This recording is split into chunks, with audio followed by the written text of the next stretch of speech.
nos conocemos hace mucho tiempo y hemos compartido la vida desde hace mucho. No les digo cuánto para que no se espanten, pero desde siempre ha estado abocada a la investigación de los trastornos orgánicos y la subjetividad, es decir, de aquellas personas que tienen algún trastorno desde el inicio de la vida en el cuerpo, y eso cómo afecta la subjetividad y cómo es que se va desarrollando en el transcurso de la vida. Es autora de 2 libros, uno que se llama Trastornos neurológicos en la niñez y el otro que se llama Los asideros de la vida, cuerpo, afecto y cultura, que actualmente se encuentra en prensa. El otro lo pueden buscar y lo encuentran tranquilamente por si les interesa profundizar en el tema. Entonces, bueno, Pati, gracias por aceptar la invitación, bienvenida, y te damos la palabra para que nos digas lo que nos tienes que decir. Pues estoy muy contenta, nerviosa y emocionada, tuve hasta un lapsus en el escrito y lo dejé. Yo creo que esa fue muy bonito porque me parece que fue una conexión con mi grupo de amigos y de trabajo, y que finalmente, pues cuando uno se encuentra con quienes ha compartido ideas y ha pensado pues uno tiene lapsus, y eso es el inconsciente, y yo dije, hay que dejarlo, a ver qué les parece. Es un neologismo, lo dejé así. Así que pues muchas gracias, yo espero que les parezca interesante. A ver qué les parece. Bueno, ahora voy a trabajar la relación de la experiencia sensible, o sea, el cuerpo, el afecto, en lo simbólico. El cuerpo en la semiosis. Voy a citar a David Le Breton, y es una cita que me parece a mí fantástica, ¿no? Esta frase de Le Breton: la condición humana es una condición corporal. Preludio. Dividí la presentación en partes. Bueno, preludio. El cuerpo muestra y bosqueja preguntas a través de signos. Es exhorto dirigido a sí mismo o hacia otro inquiere. Así que en la transferencia el analista tendrá que habérselas con ese deseo, intentando dar contingencia a la búsqueda de sentido. Siendo así, no es una pregunta dirigida al vacío, es una interpelación dirigida a ese otro, y esa interrogación expone una demanda al lazo, una demanda de amor que es amor de transferencia. Contexto.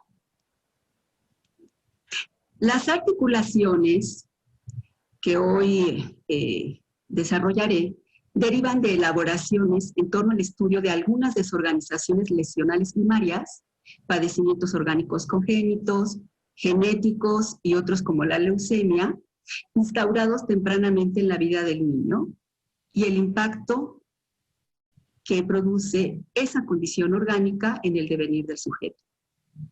En esos tratamientos se observaron 2 aspectos fundamentales: alteraciones similares en la organización primitiva del sujeto y la contribución irrefutable del cuerpo en la función hermenéutica.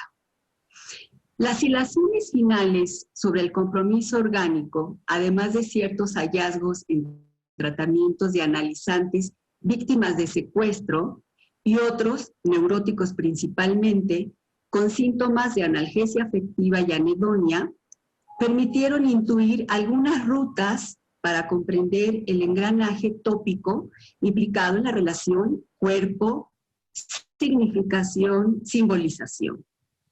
Entonces, desde la perspectiva del cuerpo, intento hilar esta que llamo una función unitaria.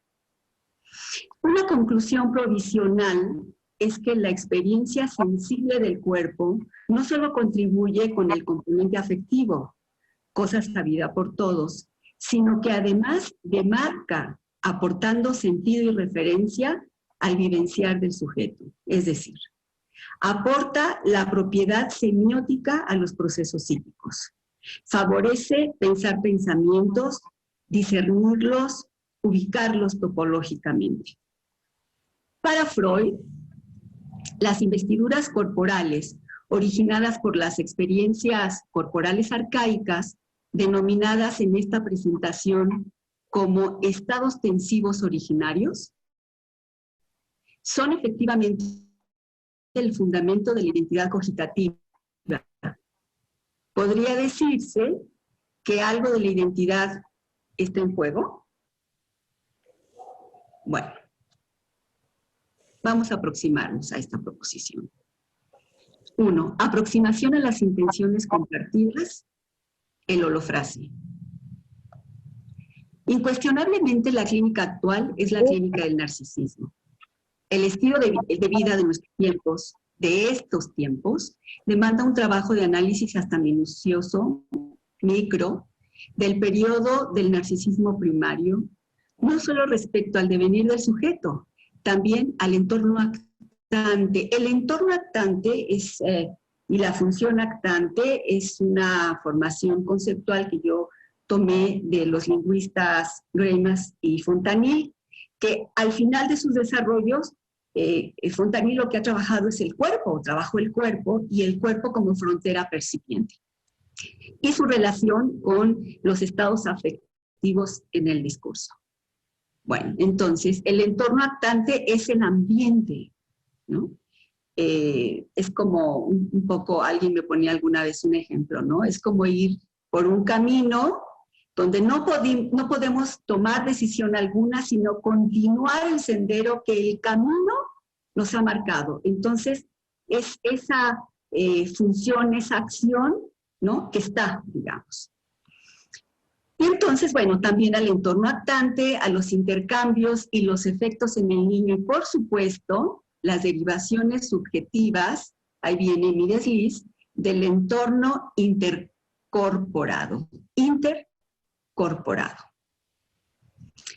La intención, ¿no? Este apartado versa en torno a la intencionalidad, fue desviada por el lapsus en lo concerniente a lo corporal compartido e incorporado, en lugar de apuntar a lo primitivamente incorporado que deviene internalizado en el niño. En el sentido del desliz, basta recordar que el proceso de metabolización de nuevas vivencias y su destino difícilmente puede consumarse de manera inédita cada vez. El riesgo de caer en el marasmo sería contundente. El aparato requiere estabilidad procesal, incluso en la psicosis. Los mecanismos dinámicos tienden a estabilizarse, también los destinos del afecto.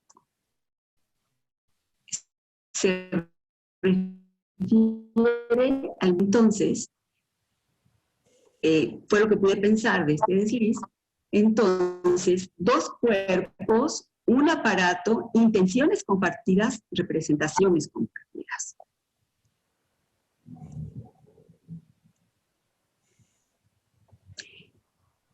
En un meticuloso estudio con diadas de infantes y sus madres, cuyo referente teórico es la semiótica de Peirce, Jorge Vázquez Rizado concluyó, parafraseándolo, que las representaciones del periodo preverbal son representaciones compartidas. Dice al respecto: estamos frente a un proceso de intenciones compartidas donde los infantes suponen de manera inferencial que los adultos, conectados con ellos por medio de las acciones conjuntas, harán lo que ellos esperan.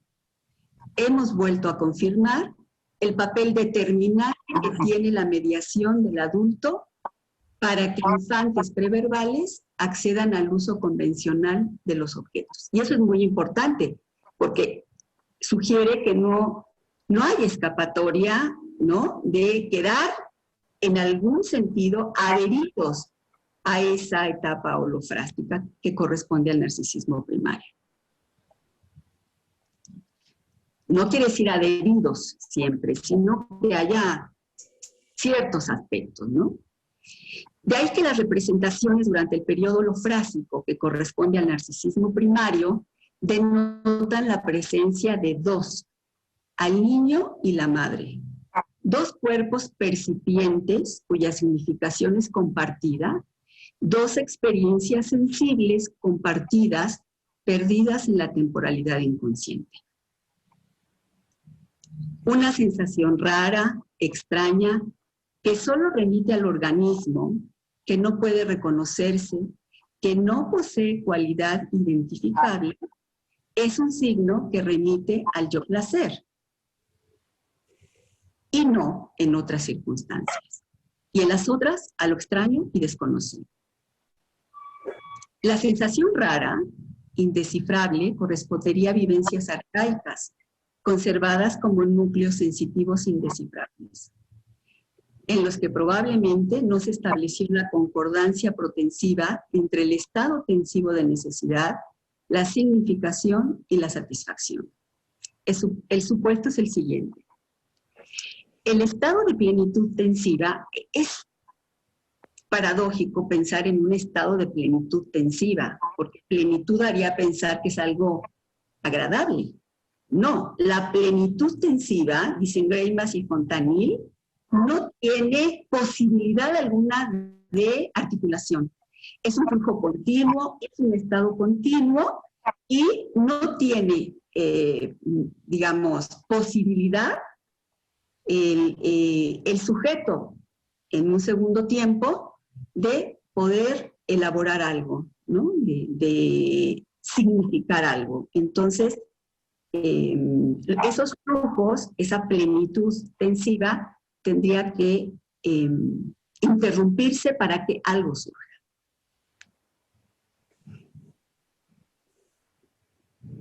El supuesto es el siguiente.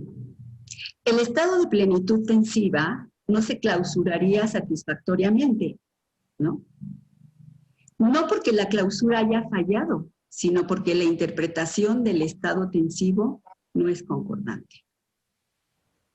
Probablemente resultaron insuficientemente discernidas las sensaciones causadas por lo vital de las sensaciones originadas por las necesidades psíquicas. Es decir, si una madre está maternando y, digamos, si siempre interpreta o para ella el sentido del llanto del bebé es hambre y hambre y hambre y hambre y hambre, bueno, sí hay una tensión, pero no siempre será hambre, será otra cosa. Puede ser necesidad de estar cerca de la madre o de estar sostenido en brazos, recibir el calor. Entonces, pudiera ser que ahí haya cruces, ¿no? Y podríamos pensar lo recurrente, la compulsión de repetición de la pulsión de muerte, como esos cruces, donde se significa de una forma, ¿no? Y en realidad tenía otro sentido. Entonces, esas experiencias resultaron, sería el supuesto, insuficientemente discernidas.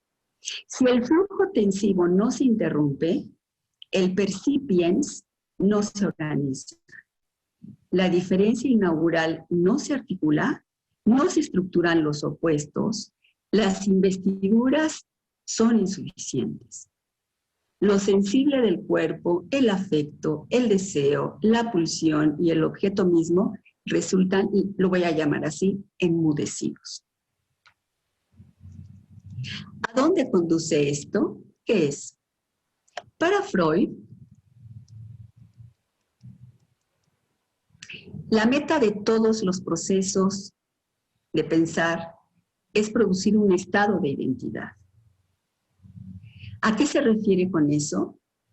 Justamente que el proceso unitario de asociación, percepción, significación, que es como articula el aparato, tiene como fundamento el narcisismo, el primer símbolo.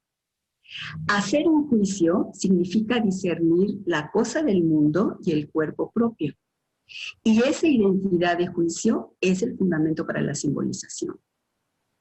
La preexistencia de experiencias corporales es la preexistencia de estados tensivos corporales. Dicho de otro modo, es la preexistencia de estados afectivos. Discernir el cuerpo propio de la cosa del mundo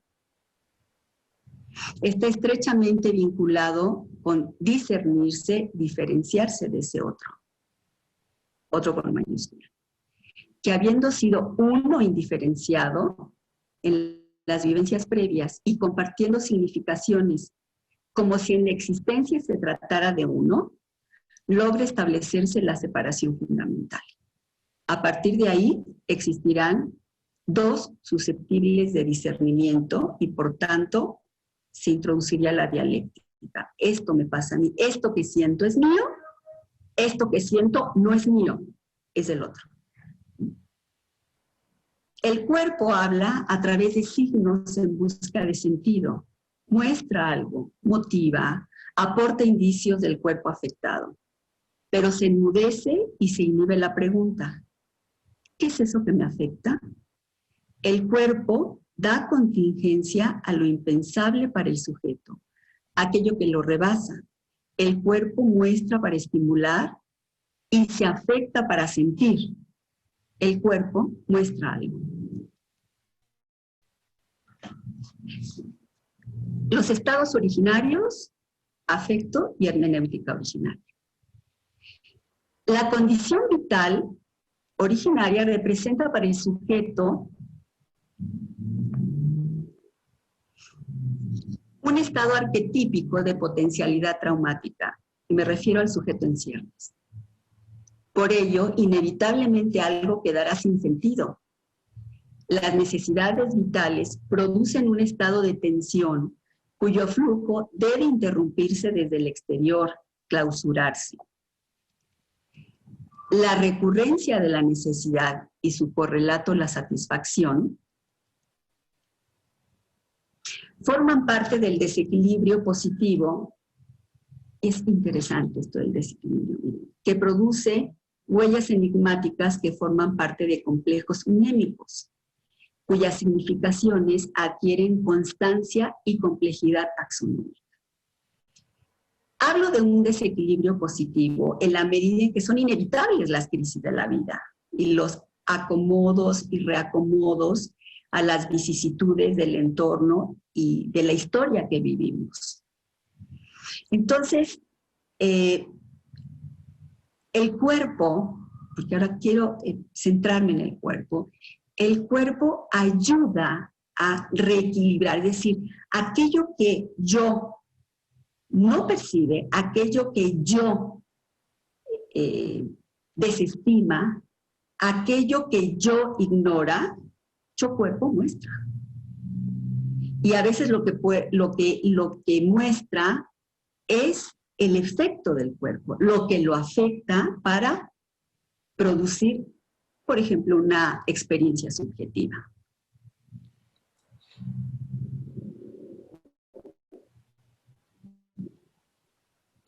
Esto significa que las redes unémicas sean estables, diferenciables y logren carácter binario, dialécticos. Por ejemplo, que posean la propiedad de oposición, bueno, malo, yo, no yo, placer, displacer, interno, externo, hombre, mujer, suegra, yerno.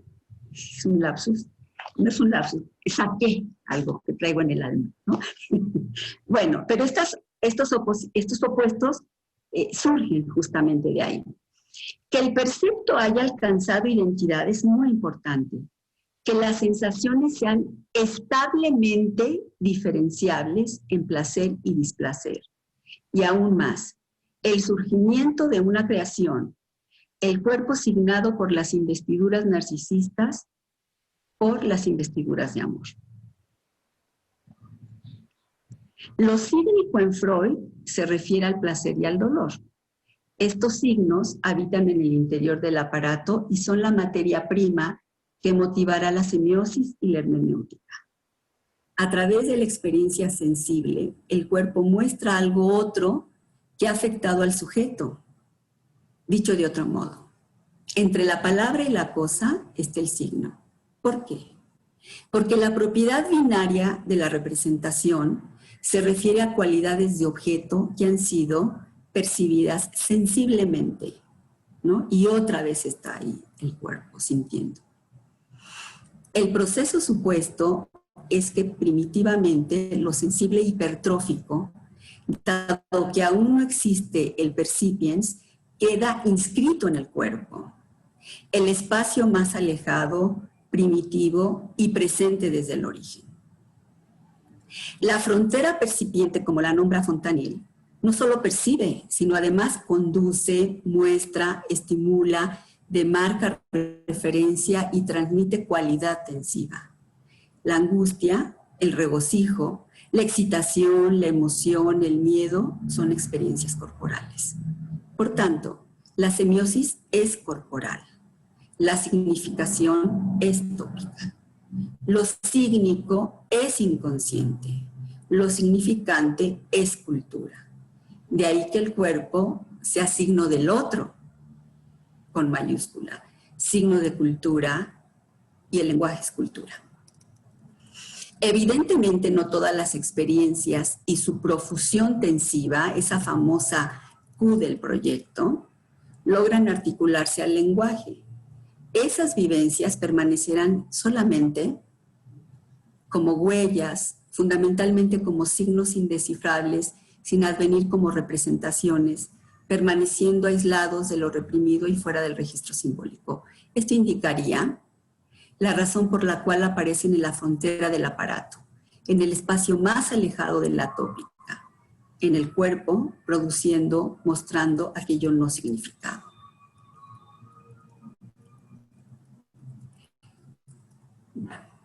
Vamos a pasar acá. A través del trabajo forjado por el aparato y una vez que éste consigue articulaciones novedosas, las nuevas representaciones entran a la cadena asociativa integrándose al sistema mnémico.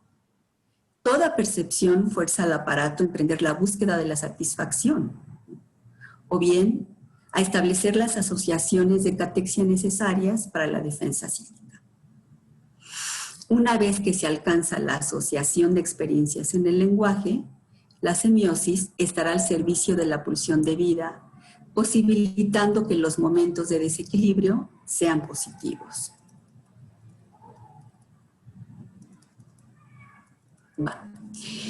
Diremos que el cuerpo es signo porque muestra.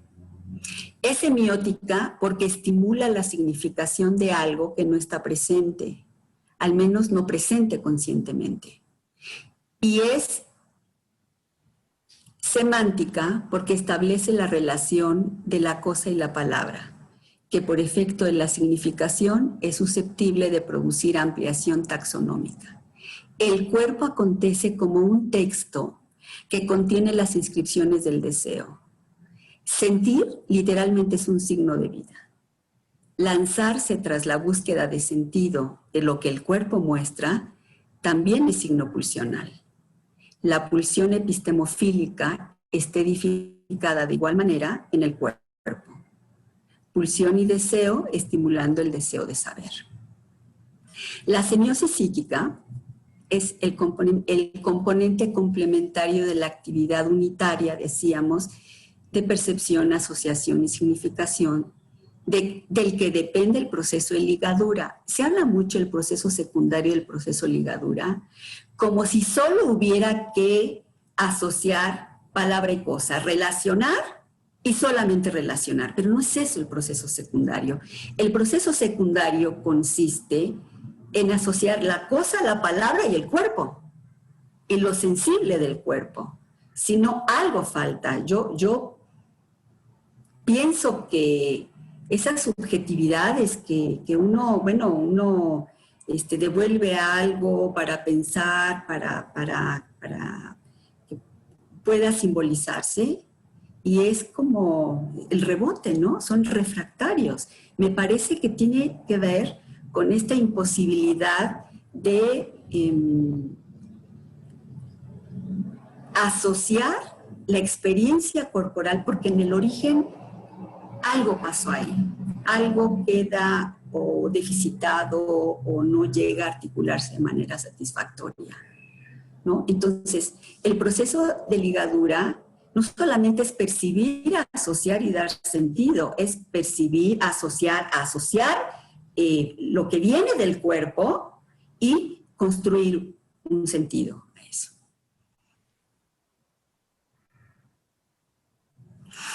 Y bueno, este proceso de ligadura, pensado así, ¿no? Permite lograr la simbolización de las experiencias subjetivas que atenúa el potencial traumático de las vivencias que impactan la vida del niño.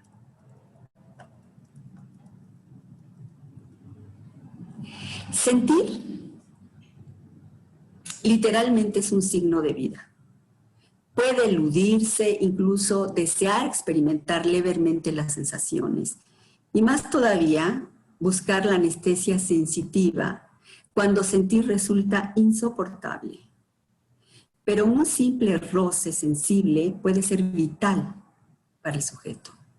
Un simple roce que provoque una sensación perceptible es capaz de provocar una experiencia afectiva.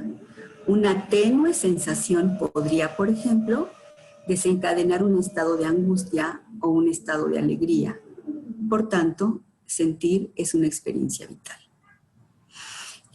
Hay dos ejemplos que a mí me parecen muy útiles, ¿no? Me parece que ilustra bien esto.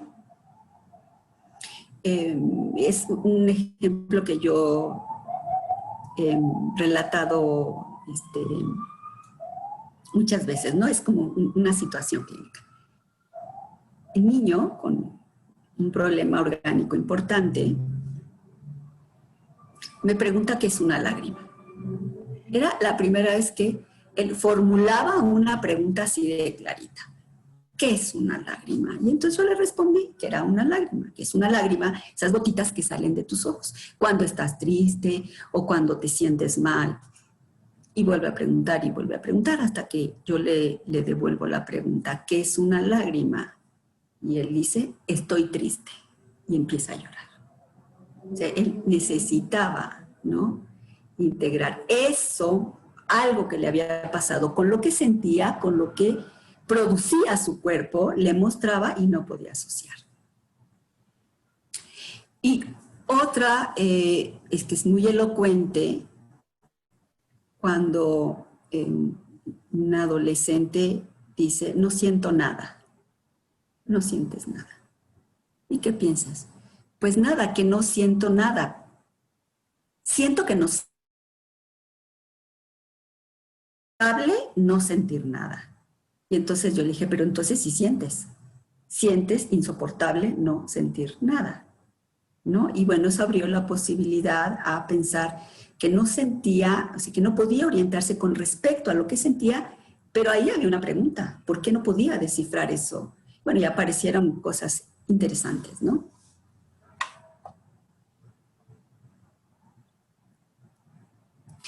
En la etapa originaria, entonces, y por acción de las investiduras libidinizantes, la semiosis, función de significación, interviene en la constitución de las articulaciones inaugurales que permiten discernir y procesar las vivencias presentes y futuras de placer y dolor, de confort y displacer, y todas sus derivaciones, tanto emotivas como corporales. Bueno, vamos al segundo tiempo. El signo es algo que actúa como un estímulo, pues nos hace pensar en otro algo, decíamos, ¿no? En otra cosa. Está en vez de. Estas son frases aisladas. No siento nada, solo sensaciones raras, expresa un hombre joven. ¿Tristeza? No, solo siento dolor en el pecho. Otro, en la medianía de la vida, dice, tengo la mitad del cuerpo paralizado. No lo siento. Bueno, solo dolor aquí, por donde está el corazón. ¿Tendrá algo que ver con la ruptura de su relación? No, me duele el corazón. O sea, eso el cuerpo remite solo al orgánico. No puede reconocerse el afecto. Bueno, voy a trabajar un caso conocido, para no cometer otras cosas. Dice, 2 años y medio después, volví a hablar de mi padre en público, donde él había sido profesor durante 40 años. Lancé mi primera frase y a continuación empecé a temblar descontroladamente de la cabeza a los pies. Mis brazos se agitaban de forma desmedida. Mis rodillas chocaban una con otra. Temblaban como si fuera presa de un ataque epiléptico. No me afectaba la voz en absoluto. Hablaba como si siguiera impertérrita. El temblor cesó en cuanto dejé de hablar. Este es un relato que se llama La mujer temblorosa o la historia de mis nervios de Siri Hosfeld. Bueno, vamos a abordar esto como ejemplo. En 1982, 22 años antes de la muerte de su padre, Siri fue diagnosticada después de un episodio de sensaciones extrañas en el que literalmente sintió como si alguna energía la lanzara del suelo para estrellarle en el muro. Enseguida de ese incidente, desarrolló intensas e ininterrumpidas cefaleas que requirieron hospitalización durante un periodo considerable. En esa ocasión, sus síntomas fueron diagnosticados como síndrome de migraña vascular y después de sus convulsos temblores en los que ella misma insistía en que padecía epilepsia del lóbulo temporal, la neuróloga le confirmó el diagnóstico de migraña clásica, descartando definitivamente lo que para la escritora era casi una certeza por las sensaciones extrañas, las alucinaciones auditivas, aquellas voces que como susurros en reiteradas ocasiones, cuando era solo una niña, la llamaban por su nombre. Y también las visiones de los hombrecillos liliputienses y pequeños animales coloridos que aparecían en su horizonte perceptual, incluso en aquella ocasión durante las crisis de migraña. Las visiones y las voces tenían cierta familiaridad, pero los movimientos convulsos de su cuerpo eran totalmente extraños para ella. Relata, yo tenía la sensación de que aquella mujer temblorosa era y no era yo al mismo tiempo. Podía reconocerme de cuello para arriba, pero de cuello para abajo, mi cuerpo era un ser convulso e ignoto. No tengo idea de lo que me sucedió, ni de qué nombre darle a mi dolencia, disculpe. Pero no hay duda de que aquel ataque tenía relación con mi padre. El problema es que durante el acto no había sentido que me embargase emoción alguna. Me había sucedido algo serio, así que decidí ir a la búsqueda de la mujer temblorosa. O sea, ella no sintió ninguna emoción, pero su cuerpo le mostró algo. El relato torna de lo propio a lo semejante, de la semántica neurológica a la semántica del cuerpo. Transita del signo somático incomprensible al terreno de la subjetividad, adjudicando una relevancia sustantiva a la significación como vía para la construcción de la verdad del sujeto. El cuerpo muestra algo. En el relato reitera, las convulsiones me sobrevinieron al comenzar el discurso sobre mi difunto padre y al finalizarlo desaparecieron. Debemos insistir, el cuerpo muestra algo.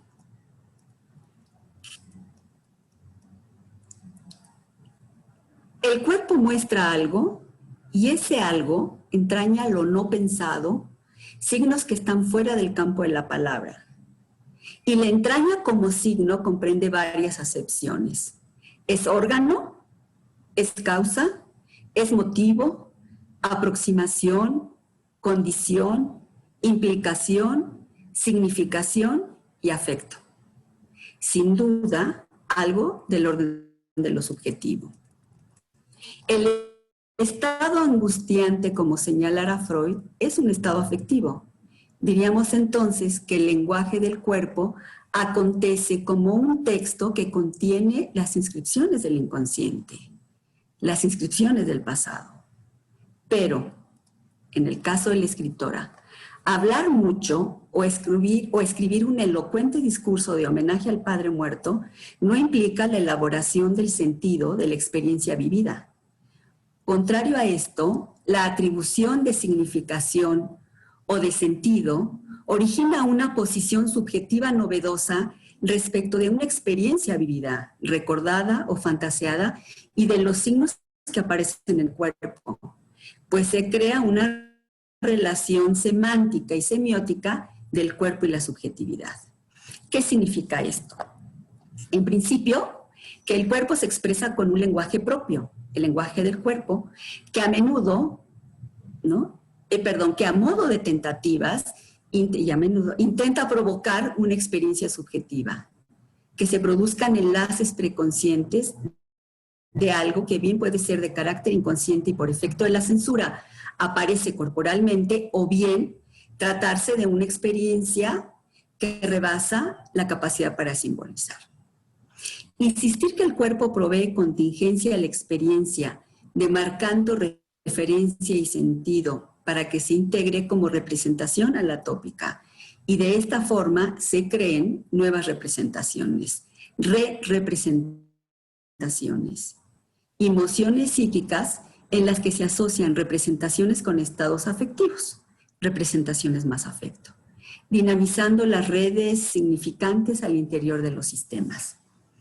Concretamente, que la mente, la psique, el aparato, logre descifrar, significar e integrar una nueva experiencia. Freud plantea que el afecto requiere ser enlazado con la representación mediante un enlace preconsciente.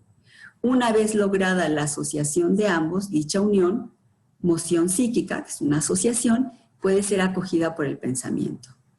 Como se dice coloquialmente, razón y corazón juntos.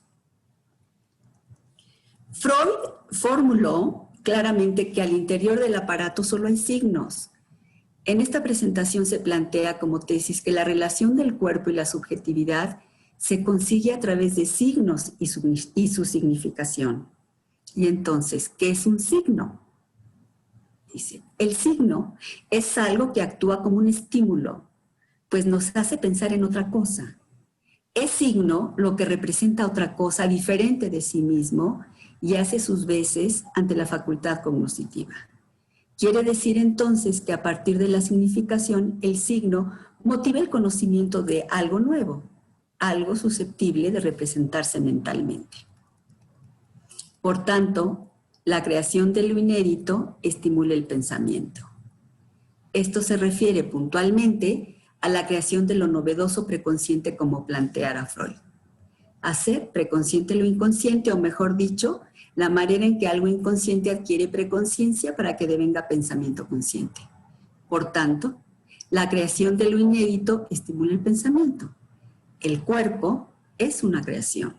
Surge inéditamente donde las sensaciones fragmentadas revelaban un organismo vivo que apela por la vida. Así como el poeta declara, mis manos inventan otro cuerpo a tu cuerpo. Del mismo modo, el acto libidinal incita, motiva la invención del cuerpo. Ahora bien, estoy ya por terminar. ¿Qué quiere decir que entre el cuerpo y la subjetividad existe una relación semántica y semiótica? Bueno, pues que entre ambos se establece originariamente una relación en la que el cuerpo provee estados tensivos que adquieren significación afectiva. Es decir, que los estados originarios surgidos del soma como efecto de las grandes necesidades quedan mnémicamente inscritos como sensaciones inconscientes que apelan por la significación, y fundamentalmente que el cuerpo es un signo desde el punto de vista subjetivo que adquirió significado narcisístico para el semejante. Significa también que la interpretación que realiza el sujeto de la función maternante establece las relaciones semánticas entre las experiencias y las palabras, empezando por nombrársele, o sea, nombrarse al niño, y dirigirse a este como un otro semejante. Es decir, que al nombrar las palabras se establecen relaciones semánticas con el cuerpo.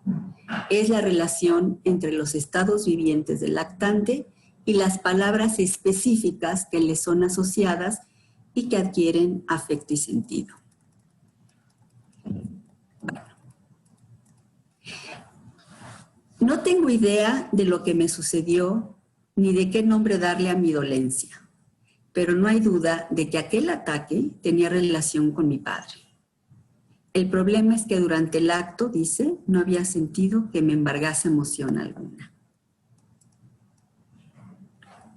El temblor corporal surge para ser interpretado, digamos, acogido por el interpretante.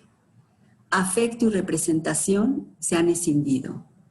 Siri solo percibe su cuerpo tembloroso sin la emoción dolorosa, sin la emoción, sin el afecto.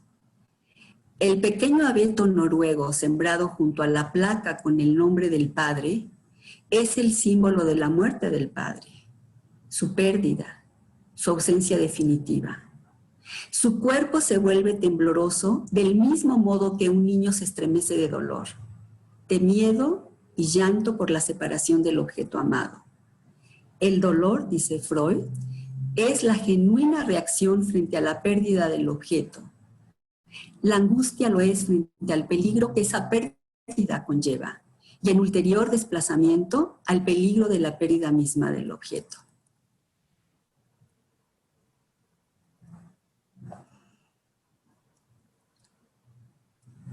Provisionalmente, podemos concluir que las modalidades de la subjetividad actual son efecto de un funcionamiento hipertrófico de los estados afectivos y según los fenómenos de la clínica, las subjetividades actuales oscilan entre la analgesia afectiva con imperio de la razón sobre la emoción y la sumisión de la razón por el influjo del placer, condición prolongada del yo placer purificado.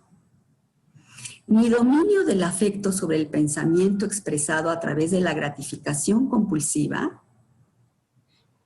ni tampoco el imperio de la razón sobre la emoción, ocasionando que los episodios desbordantes de angustia obturen formaciones sintomáticas defensivas que, como el mismo Freud nos propone, tiene el efecto resultado de cancelar la situación de peligro, a saber, la angustia por la pérdida del objeto amado en la escritora. El cuerpo muestra algo, juntos, razón y corazón. Bueno, eso es lo que preparé para compartir. Muchas gracias, Pati. A mí me gustaría que mientras se inscriben, ¿no? Para que puedan empezar a dar sus puntos de vista, pudiéramos dialogar un poco sobre toda esta exposición que hiciste, cómo es que frente a un cuerpo que nace afectado, ¿no? En el organismo, más bien un organismo que nace ya con una discapacidad o con alguna enfermedad desde el origen, ¿cómo es que se afecta todo este funcionamiento entre el signo, la semiótica y la semántica, ¿no? Que eso es lo que has estado desplegando, digamos que es primero el signo y luego va la semiótica y si se logra la interpretación de ello, entonces funciona la semántica con la palabra. Y entonces, ¿qué pasará con esos organismos que desde el principio tienen una dificultad para hacer esta relación? ¿Quedan funcionando a manera de signo? Si de por sí el cuerpo es signo, ¿cómo pasa con ellos? Bueno, depende mucho, creo que hay que considerar el tipo de condición orgánica, ¿no? Las particularidades de la condición orgánica. No es igual, por ejemplo, en un niño que tiene un trastorno neurológico que le impide integrar, asociar las experiencias, integrarlas, y a un niño que pues padece una leucemia, siendo muy, muy pequeñito, y bueno, queda atrapado en las pérdidas continuas de amigos, de conocidos, sus amigos de pabellón, por ejemplo. Es distinto, ¿no? Porque en el caso de los niños con trastornos neurológicos, la dificultad para asociar lo que sienten, que es el afecto, de los conceptos, de lo que tiene que realizar, incluso de lo que no puede expresar. La función analítica es muy importante. Lo que pasa es que se crea una situación, digamos, de adherencia a la madre. Y en muchas ocasiones la madre reduce el niño al rasgo que es más perceptible, ¿no? Por ejemplo, una parálisis cerebral o un problema genético que afecta. Es muy importante, y creo que la diferencia, o sea, hay que diferenciar eso. Los efectos no son los mismos cuando se ve en la superficie del cuerpo, ¿no? Cuando aparece, a cuando es interno y el cuerpo, el exterior del cuerpo, no muestra ninguna condición particular, ¿no? Cuando es así, más bien lo que se niega es la condición de la vivencia del niño, de no poder desarrollarse o no poder, digamos, adquirir los conocimientos o resolver los problemas de la niñez, ¿no? De la infancia, que son característicos, de manera esperada. Y entonces se da una relación, ¿no? Que eso es el compromiso orgánico.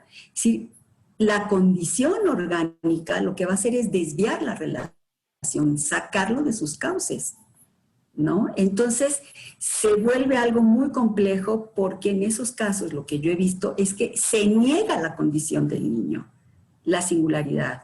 Y una vez que se acepta, entonces se aplasta al niño, se aplastan las posibilidades de desarrollo, ¿no? Cuando el cuerpo muestra la diferencia, la condición lesional, ¿no? Se instaura una cicatriz psíquica. El niño no es lo que esperaba la madre. O entonces se hace una explicación, una construcción alrededor de ese cuerpo con un plus de amor.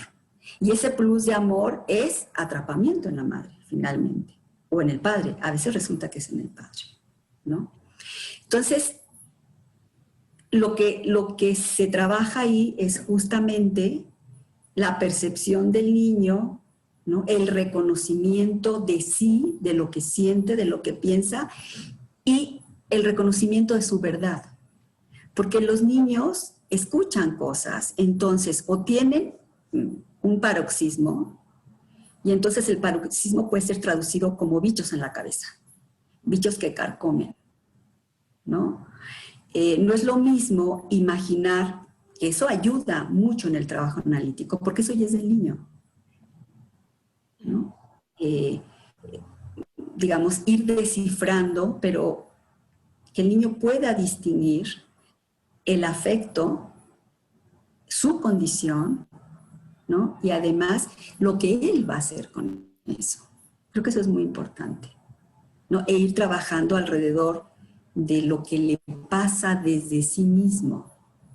¿Y qué hace? Bueno, en estos casos se instaura y se prolonga un estado de decisión. No es que sean psicóticos. Yo he encontrado muchos casos donde los niños o los adolescentes fueron diagnosticados como psicóticos. No, se instaura como efecto de la lesión una tendencia estable a la escisión, que es diferente. Entonces uno tiene que estar distinguiendo todo el tiempo qué viene del orgánico y qué no es orgánico. A ver, voy a hacer una traducción de eso. Cuando alguien, un adulto que se enferma de COVID, se contagia, ¿no? Y además desarrolla una neumonía, y además está en aislamiento, y además pierde a sus seres queridos, a la esposa, o a un hijo, o a un hermano, o a un padre, bueno, esa neumonía, digamos, va a ocultar, va a disimular el dolor de la pérdida, el dolor de la situación extrema. Entonces, todo puede ser, digamos, adjudicado o explicado por lo orgánico, la neumonía, ¿no? La infección. Y uno tiene que desentrañar qué es la neumonía y el dolor que está sofocando, el dolor que está provocando y el sofocamiento por la pérdida, por el duelo. Un duelo que está ahí, bueno, no sé si sea duelo, es impacto solamente. Entonces, uno tiene que estar distinguiendo y ayudando. Sí, ya no dio tiempo acá, pero a mí me parece que algo que faltó es qué pasa con el cuerpo del analista, ¿no? Porque no podemos dejarlo solo en la diada o en la mónada, ¿no? Del niño con la madre.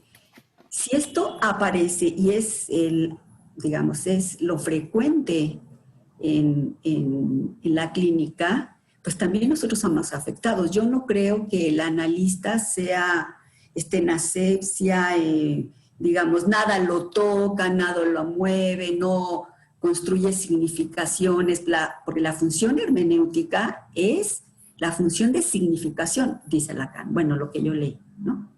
Poquísimo. Pero la frontera de contacto es el cuerpo del analista, no es el aparato del analista, es el cuerpo, es lo que está ahí.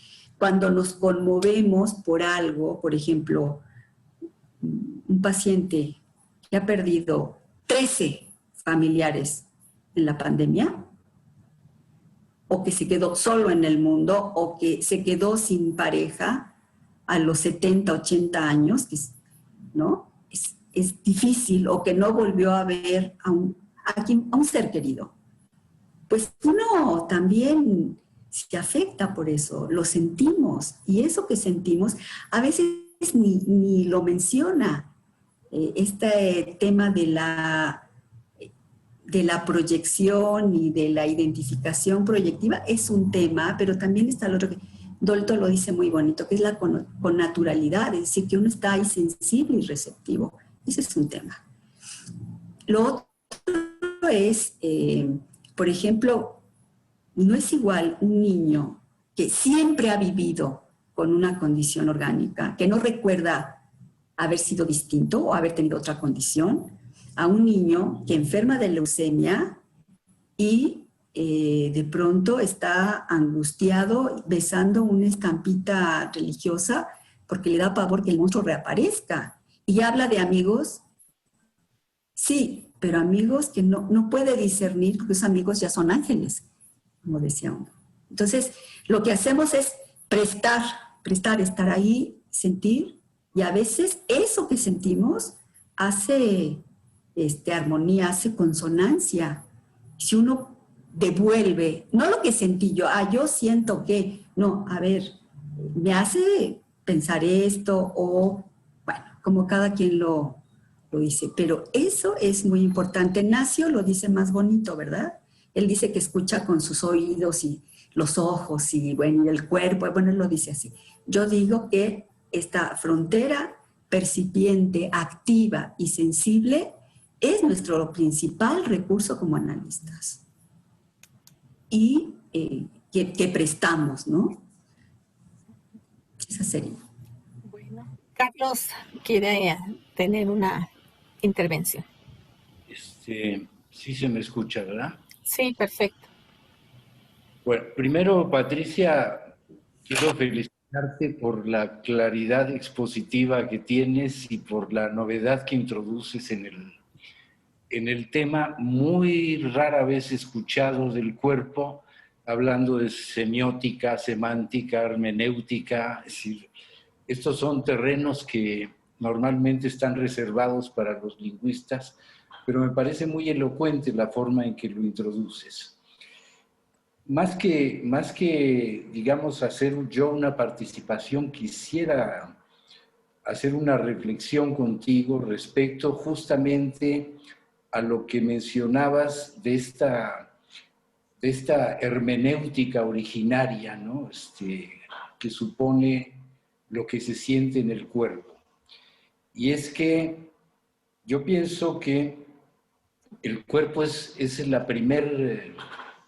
primera forma de conocer el mundo, es en el cuerpo, ¿sí? Es pasar a la simbolización, al lenguaje y demás, es un pasaje como del sabor al saber, ¿no? Sí, yo sé esto, pero no sé qué sea. Me sabe a esto, pero no sé, tengo un sabor, pero no sé de qué sea ese sabor. O para decirlo de otro modo, de lo sentido al sentido. Sería como un pasaje en esa trayectoria. Y el sentido, a su vez, puede modificar los sentidos. Lo vemos muchas veces cuando, por ejemplo, alguien dice, como a mí me sucedió con una persona que decía que su paciente, su médico le había dicho que se tomara tales cosas, pero que a lo mejor iba a sentir mareos, náuseas, malestares, pero que no se sugestionara, con lo cual lo predispuso a que le pasara todo eso. Es ahí donde vería yo un ejemplo muy burdo, si quieres, de cómo el saber empieza a hacer que el cuerpo funcione de otra manera, ¿no? No al modo del propio sujeto. Esto me parecería, y es una cuestión que quisiera abrir contigo para ver qué piensas, porque siempre, si desde el principio está la madre interpretante de lo que está sucediendo con el cuerpo, como decía, si es una madre suficientemente miope como para ver todo signo en el cuerpo como signo de hambre, por supuesto que ahí va a haber cualquier cantidad de cosas, menos lo que se esperaría, entre comillas, lo que se esperaría que fuera una evolución o un desarrollo conveniente para ese propio sujeto. Mucho más, como lo señalabas en la última parte, cuando la madre remite al signo en el cuerpo, en el caso de los niños que ya salen con alguna, vienen congénitamente con alguna, no sé, no le quiero llamar disfuncionalidad orgánica, pero digo, no le quiero llamar en rigor porque eso implica tener siempre como el parámetro de una especie de funcionamiento normal, pero que en función de lo que acabo de mencionar te diría, pues el funcionamiento normal sería el convencional cultural, ¿no? El de la significación cultural validada, legitimada, como se quiera llamar.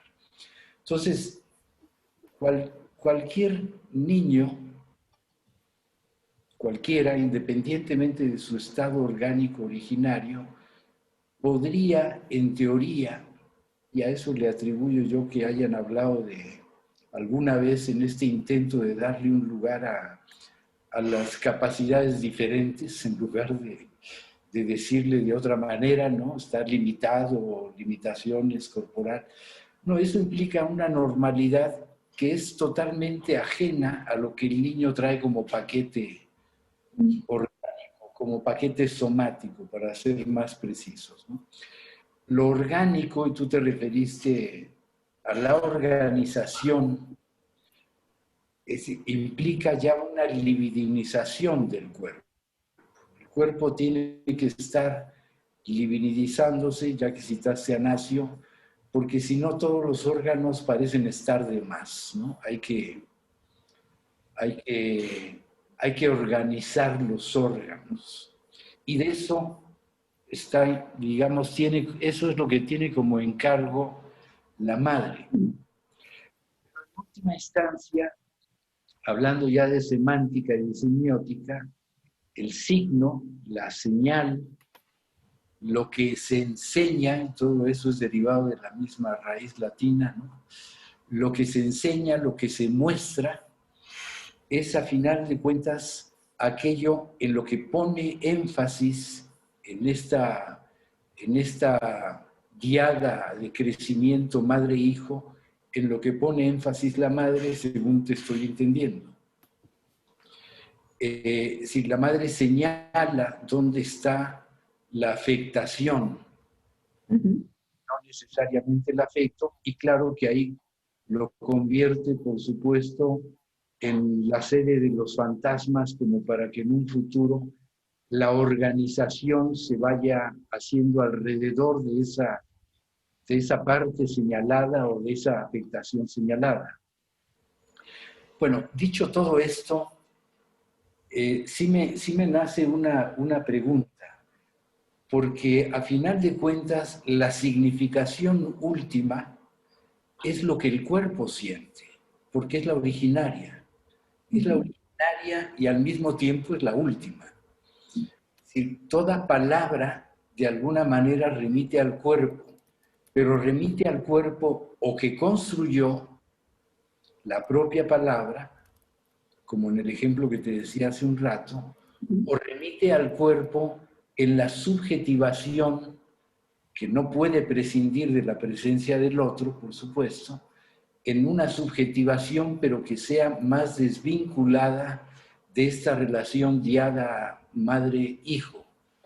Y en esas condiciones o en esos casos, ¿cuáles serían las oportunidades, y tú que tienes tanta experiencia clínica en esto, cuáles serían las oportunidades de poder desengancharlo de ese discurso normativizante, para no ponerle normal, ¿sí? Del discurso normativizante, sea de la madre, sea de la cultura, como para darle lugar a su, valga la literalidad, apropiación de lo que él mismo siente. Porque de principio mencionabas tú esta especie de binomios, ¿no?, necesarios, este rompimiento de una continuidad, y ahí yo vería, digo, este rompimiento necesario para poder simbolizarlo, pero para poder simbolizarlo en otros términos, los términos más propios. Es decir, que esto iría de la mano, y es pregunta, del propio proceso de subjetivación. Al final decías una cosa hermosísima que me encantó. En efecto, uno hace las veces de caja de resonancia de lo que está pasando, con un sujeto en la clínica, ¿no? Resuenan las cosas, y eso hay que ponerlo de alguna manera como préstamo, diría algún teórico por ahí: si te presto esto que tú no puedes sentir, pero yo lo estoy sintiendo. Claro. Dicho de muchas maneras o hecho de muchas maneras, ¿no? Si yo puedo llorar lo que él no puede llorar, o puedo decir un ay, aunque sea una holofrase, ay caray, hacer un gesto que da cuenta de que hay algo que él no está viviendo, y eso en muchos casos basta. Basta, digo, no que se solucione, pero basta para que este sujeto empiece a transitar por otra vía, ¿no?, ya haciendo más contacto con eso que él no supo sentir. Pero bueno, en términos, porque sobre todo en tu experiencia, los niños que ya tienen alguna marca, alguna señal sobre la cual se ha puesto la atención de la madre y sobre la cual ha construido toda una fantasmagoría el propio niño, el trabajo clínico muchas veces se puede ver dificultado, y acudo a tu experiencia, a lo que pasa en la familia. Entonces uno puede trabajar muchas cosas en la familia, cualquier cosa que se haya ganado termina otra vez por volverlo a encarrilar en ese mundo. ¿Qué pensarías tú en nuestra posibilidad de hacer? Y justo aprovechando las relaciones transferenciales, ¿qué pensarías tú de cómo manejarse transferencialmente para dislocar esta importancia de la figura que pueda tener? Hablo de la madre, bueno, puede ser el padre o el hermano, lo que sea, ¿no? Que contribuyó justamente a hacer de su signo físico el signo de toda una fantasmagoría que le impide apropiarse de su cuerpo de otra manera. No sé si me expliqué después de tanto rollo, pero me encantaría escuchar su opinión. Sí, no, bueno, te agradezco mucho porque además hiciste una traducción mejor. Dijiste, usaste palabras mucho más elocuentes y más precisas. A estos niños, en el caso de niños, porque también he tenido adultos, ¿no? Ya muy mayores. Cada vez estoy más convencida que, digamos, lo que pivotea su vida afectiva, cotidiana, la vida que cada uno tenemos, es el enmudecimiento de lo que genuinamente ellos sienten. Y es clarísimo que la diferencia entre los casos está determinado por eso, ¿no? Una relación con la madre, con el padre, con los hermanos, donde el niño se reconoce como parte de la familia, con sus cualidades venturosas y sus desventuras, ¿no? Pero no es una desventura para la familia. No es el lastre de la familia, es uno más de la familia. Y es más fácil para el niño, digamos, percibir y expresar lo que siente. Sí hay que hacer un trabajo de discernimiento constante, casi que constante, ¿no? Bueno, lo que dijo el doctor no es lo que piensa o lo que siente o lo que se imagina. Lo que dice la madre no necesariamente es lo que siente o lo que piensa o se imagina, o lo que dice el padre, o lo que digo yo, ¿no?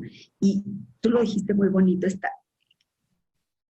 caja de resonancia, que yo pienso que el analista muy frecuentemente ocupamos ese lugar, aunque nos opongamos y aunque en teoría digamos otra cosa, ¿eh? Entonces, y no solamente yo digo que todos somos orgánicos, pues. Hay que bailar a un analista en una fiesta, bailando cumbias, y muy pocos pasan la prueba. Es decir, también tenemos nuestras disfuncionalidades corporales, ¿no?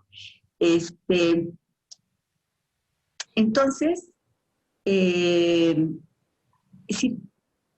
si uno también siente las pequeñas o grandes heridas narcisistas de lo que pretenderíamos ser, lo que quisiéramos ser y no somos, por ejemplo, si nosotros vamos dándole cabida a eso, es más fácil escucharlo. Y mientras te escuchaba, yo prefería, bueno, me recordé así algunas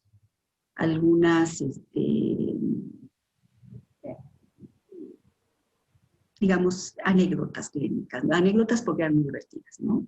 Un niño primero dibujaba un monstruo que estaba en su cabeza mucho más grande que su cabeza. Y después dibujó un muñequito en un carrito, ¿no? Y él decía que cuando se portaba mal, lo decía más, muy pícaro, es que el señor metía primera y andaba por el cochecito en su cabeza y hacía que se portara mal. Bueno, esa es una forma muy bonita de decir, me estoy haciendo güey, ¿no? O, por ejemplo, es muy difícil en un caso de una niña que sufrió un traumatismo craneal y por ahí a los 5 años sana la niña y por ahí entró una bacteria, quedó con una hemiplegia la niña y un temblor en el cuerpo constante, pero era muy lindo porque ella quería tener novios y quería ir a las fiestas, una chica de 15 años, y quería ir a las fiestas. Y lo que se imponía desde fuera en la madre es que no creciera, que fuera una niña para toda la vida, ¿no? Y lo que la hacía sufrir a la niña, eso era, porque era una niña, ¿no? Entonces es muy difícil, porque uno está ahí, el analista está para escuchar el deseo y para no decir, mira, eso que tú quieres está prohibido, ¿no? Por ejemplo, uno puede decir, bueno, a lo mejor si te pones zapatillas te puedes resbalar, hay que considerar que las zapatillas tienen sus riesgos. A lo mejor puedes sentirte más cómoda con unos zapatos que también hay de princesa bajitos, ¿no? Pero no decirle nunca, no vayas a las fiestas porque a ti nadie te va a sacar a bailar. Pero cuando llega ese momento, es muy doloroso, Carlos. Yo recuerdo casos en los que decían, ¿por qué yo no puedo tener novia? ¿Por qué? ¿Porque tengo la cabeza chiquita? ¿No? O porque soy diferente, o porque... Y bueno, aparecía alguien, finalmente aparecía alguien. Uno no puede decir, no, nunca vas, porque uno no sabe si nunca. O sea, yo creo que cada quien encuentra su cada cual, pero también uno no puede engañar ni a los padres ni al paciente. Es muy doloroso, pero estamos ahí también para hablar de la verdad, ¿no? Y la verdad es que alguien de 16 años que quiere usar zapatitos de adolescente, obviamente se somete a la madre o se somete al padre usando tobilleras. Y uno tiene que trabajar con los padres también eso, ¿no? La tobillera ya no va. Y uno se la juega y a veces se van y a veces no. Yo creo que es un arte, pero me parece que el poder escuchar por qué no quiere alguien una tobillera o porque ya pasó el tiempo, y a veces hay que decirlo, pasó el tiempo de las tobilleras, ya no puedo usar tobillera.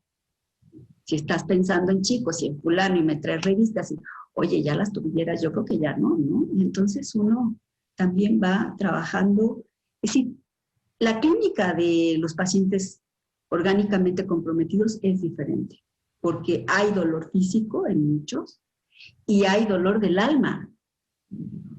Y uno siente y bueno, yo me he entristecido también en algunas situaciones, en algunos casos. Pero cómo no. Y a veces me siento perdida. Y sabes que lo he dicho, sabes que no sé qué vamos a hacer, pero vamos a ver qué hacemos. No lo sé. No, dime, no tengo la respuesta. Yo no la tengo. Y se lo he dicho a los padres, yo no tengo la respuesta. Bueno, construyamos una respuesta. A veces peco de positiva, ¿no? Me parece. Pero yo creo que uno no puede determinar el límite antes de que el límite de la condición, porque el orgánico, o sea, estas ciertas condiciones orgánicas tienen límite. Hay un límite. En un paciente de muchos años está dañada neurológicamente la función de integración. El cerebro integre por epilepsias en una zona, en otra, bueno, muy complicado.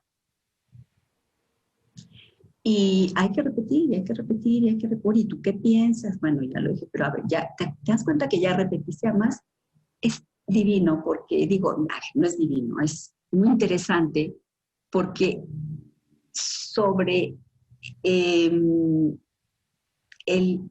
síntoma orgánico se construye otro síntoma. Y es muy interesante, ¿no? Un paciente que repite y repite y repite, porque hay perseveración orgánica y repite, y tiene que repetir y repetir, y él se desespera. Dice, estoy repitiendo otra vez. Bueno, no te preocupes, eres medio obsesivo, le he dicho. Y luego repite, va a repetir y él solito se detiene. Ah, sí, ¿verdad? Soy un poco obsesivo, sí, un poco obsesivo. Entonces, no es lo mismo decir es que no puedo dejar de repetir, ah, soy un poco obsesivo. Un momento, acuérdate. Él mismo dice, acuérdate, ¿no? Y bueno, cuando alguien puede hablar de su autismo en la niñez, caminando por la calle, teniendo una sesión en el exterior en plena pandemia, uno dice, vale la pena. Muchos años de trabajo, ¿no? ¿Te acuerdas cuando yo tenía autismo? Tenía autismo, no era autismo, porque antes decía, antes era autista. ¿Te acuerdas cuando tenía autismo y entonces tenía que estar metido y no quería? Y ahora me gusta andar en la calle, y me gusta pasear. Bueno, sí. Y yo, claro, que no venga nadie con COVID, ¿no? La que tenía temor era yo, y él muy tranquilo en la calle con todos los cuidados. Bueno, pero se requiere mucho tiempo y hay que luchar contra eso a veces. Los padres no los dejan. Sí.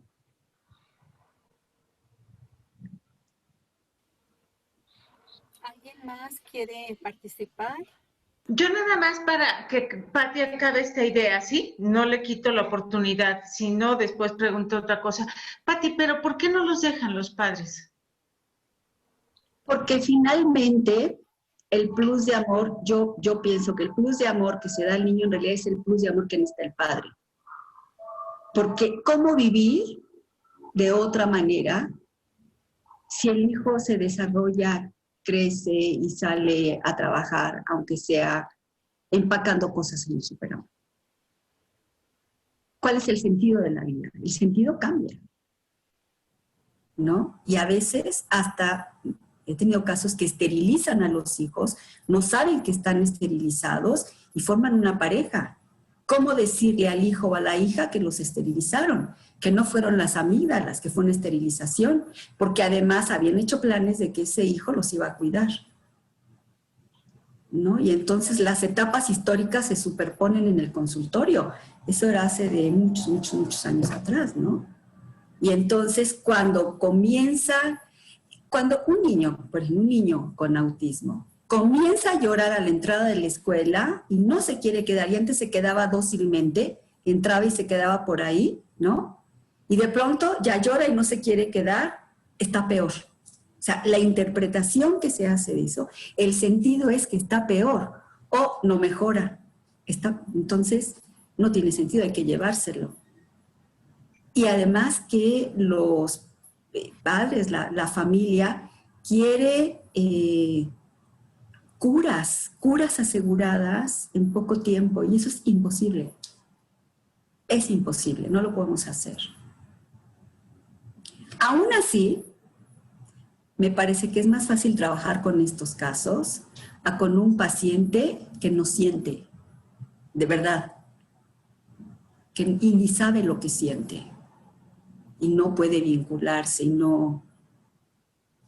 hay muchos ahora sí, es más difícil. Entonces, ¿qué hago? Bueno, pues lo que yo siento, lo devuelvo, y lo devuelvo, y lo devuelvo, y lo devuelvo.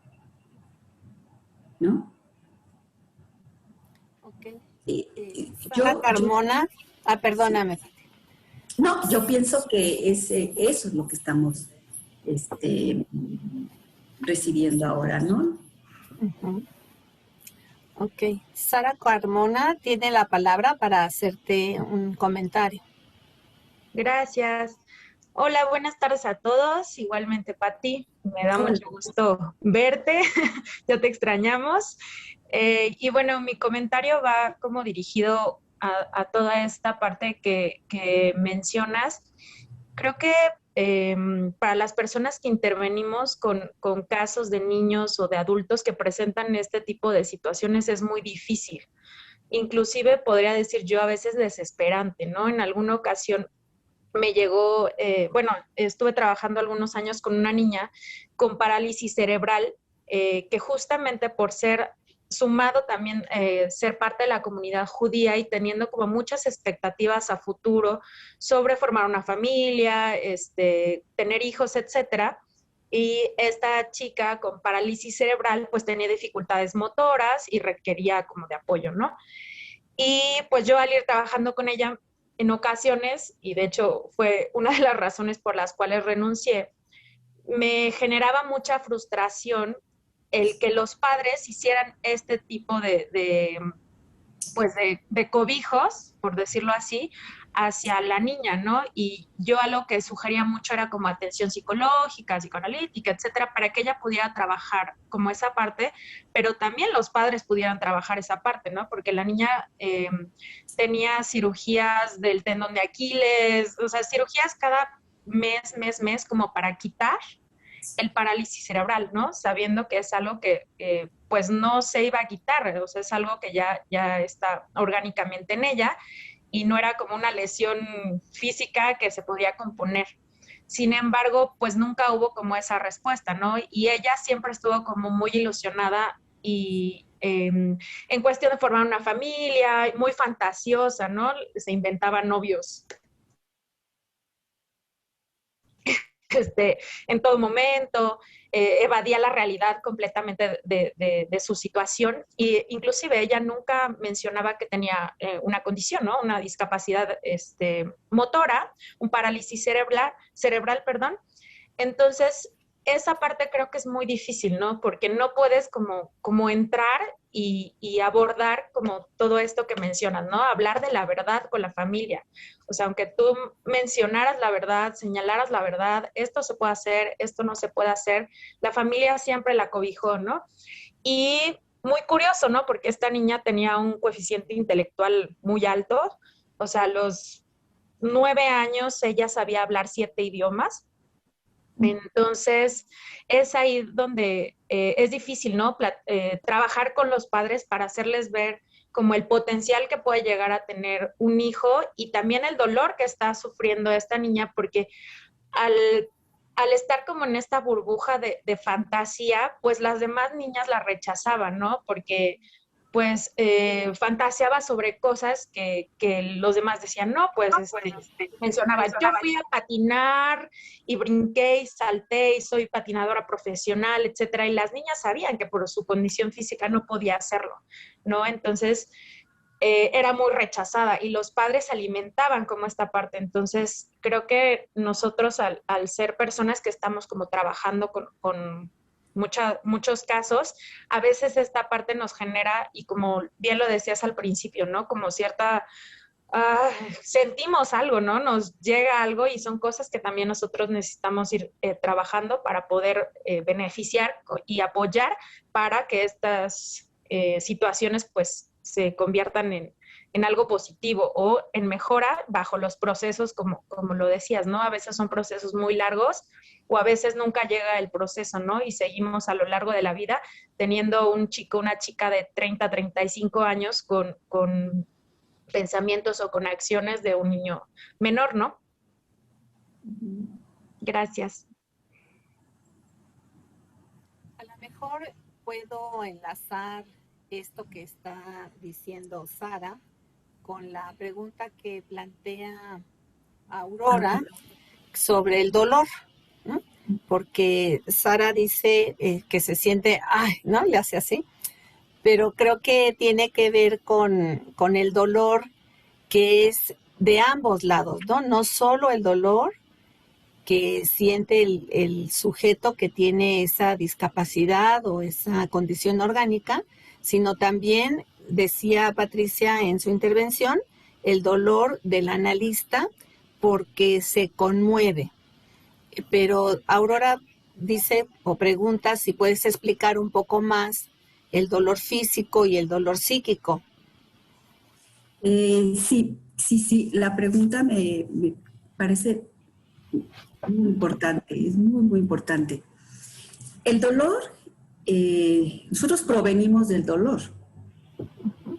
Antes que el placer, antes que el confort, está el dolor. Ese estado tensivo de plenitud, ¿no?, que rebasa, cuando es excesivo, digamos, cuando es abrupto, agudo, produce dolor en el cuerpo. No hay representación del dolor, pero muy pronto se construye. Entonces, provenimos del dolor. Y lo que se discierne originariamente es un estado que no es dolor, pero que tampoco, o sea, que es parecido, ¿no? Es muy interesante, bueno, y regreso a lo que comentaba Carlos hace un momento. La utilidad de la semiótica y los estados tensivos en el discurso, ¿no?, de presencia, de flujos, de vaivenes, de fluctuaciones, es la presencia del afecto, de lo sensible en la palabra, en la pragmática.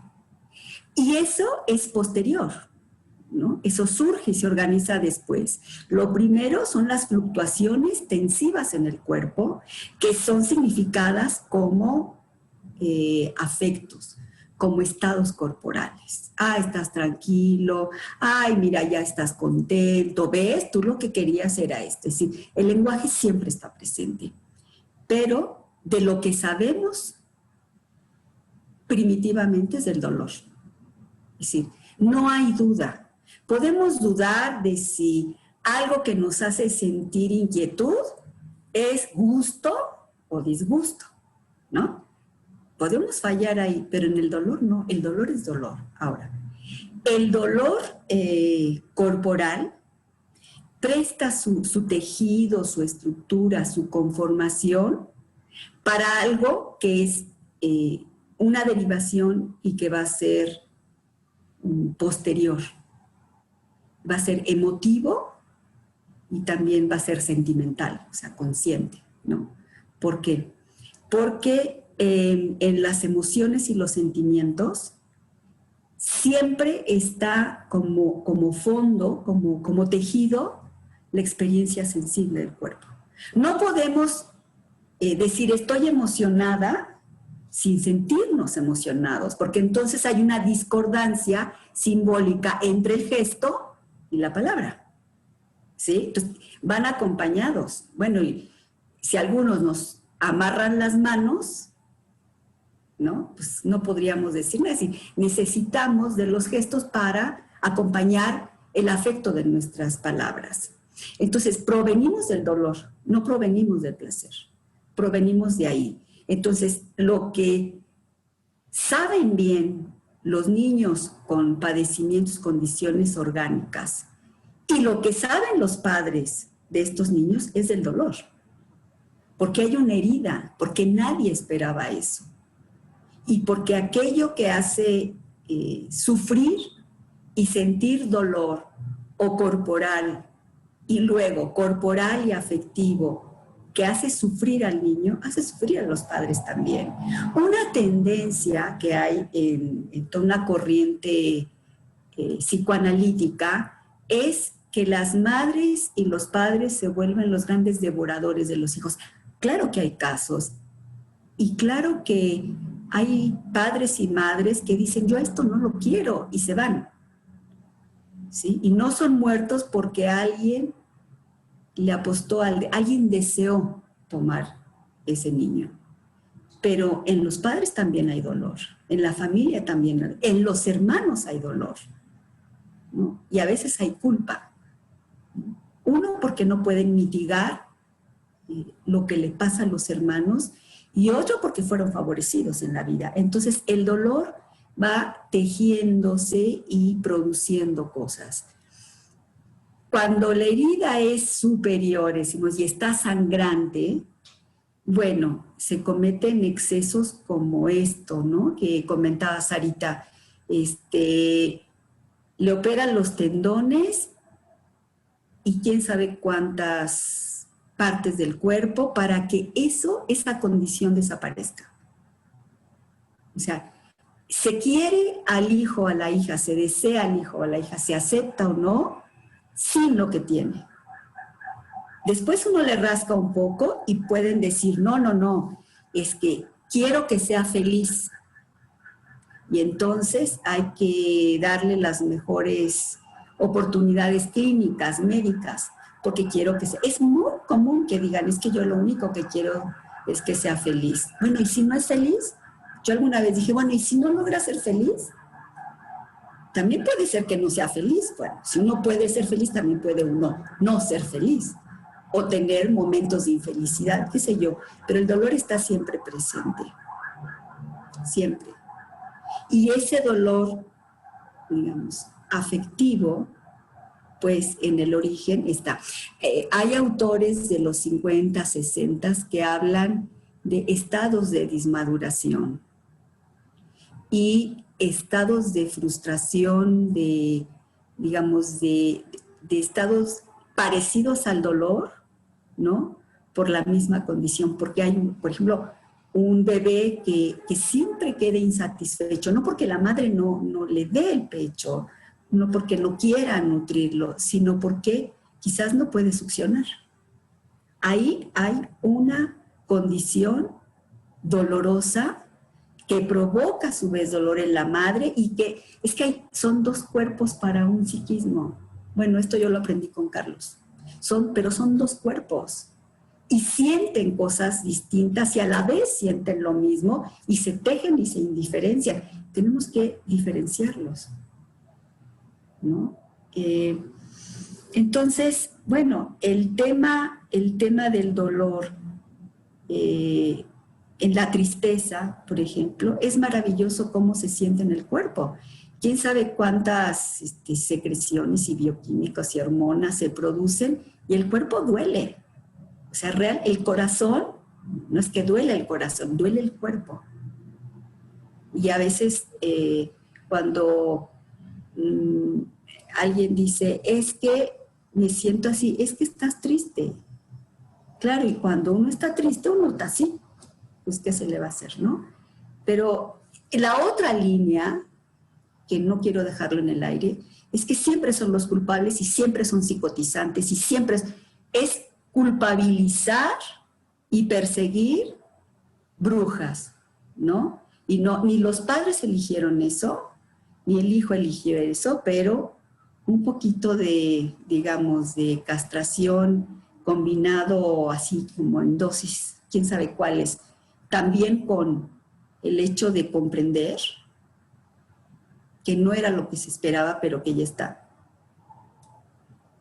¿no? Nadie lo eligió, pero ya está. Bueno, pero entonces una cosa es el hijo. El hijo tiene o la hija tiene parálisis cerebral. No es paralítico cerebral ni paralítico mental, se le está paralizando.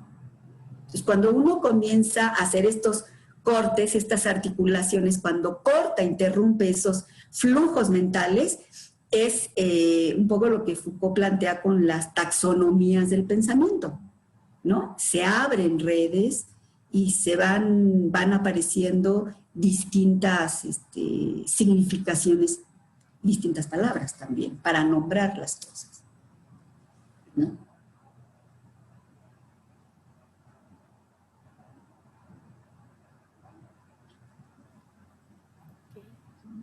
Olga.